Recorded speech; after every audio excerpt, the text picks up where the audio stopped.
तर लाडक्या बहिणींनो, तुम्ही ई-केवायसी केली आहे आणि तरी पण तुम्हाला 1500 रुपयाचा हप्ता मिळाला नाही. आता तुम्ही नेमकी चूक काय केली आहे त्याचं सोल्युशन मी तुम्हाला पुढे सांगणार आहे. तो या अगोदर हा व्हिडिओ 5 मित्रांमध्ये शेअर करून या व्हिडिओला लाईक करून सेव्ह करून ठेवा.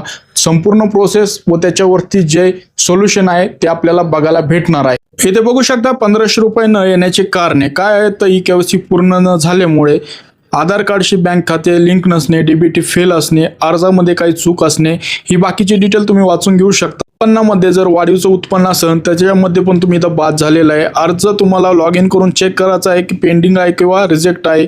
एकदा हप्ता मिळाला आहे पुढचे बंद झाले तर नंतर केवायसी न केल्यामुळे बँक खाते आधार कार्डशी लिंक नसल्यामुळे काहींचे बँक अकाउंट आहे हे बंद झालेलं आहे आणि आधार अपडेट केल्यावर काही जे चेंजेस केले आधारवरती त्यामुळे पण तुमचे खाते बंद झालेले आहे. आता तुम्हाला याच्यावरती सोल्युशन काय आहे तर इथे बघू शकता. त्वरित ई-केवायसी जेव्हा पण चालू होईल तेव्हा पूर्ण करायचे. बँकेत जाऊन आधार डीबीटी लिंक चेक करायचं आहे स्टेटस. त्याच्यानंतर अधिकृत पोर्टलवरती जायचं आहे. अर्जाचं स्टेटस जे आहे ते चेक करायचं आहे, अप्रूव्हल आहे का रिजेक्ट आहे. आणि हे जर तुमचं काही पण पॉईंट यामध्ये मिसिंग असेल, तुम्ही जर काही चूक केलेलं असेल तर ही चूक दुरुस्त करा. त्याच्यानंतर तुम्हाला हप्ते जे आहेत 1500 रुपयाचे वेळेवरती भेटत जातील. तर ही काही महत्त्वाची अपडेट होती. अशाच लेटेस्ट अपडेटसाठी इंस्टाग्राम पेजला फॉलो करा, यूट्यूब चॅनलला सबस्क्राईब करून ठेवा आणि हा व्हिडिओ जास्तीत जास्त तुमच्या मित्रांमध्ये शेअर करा.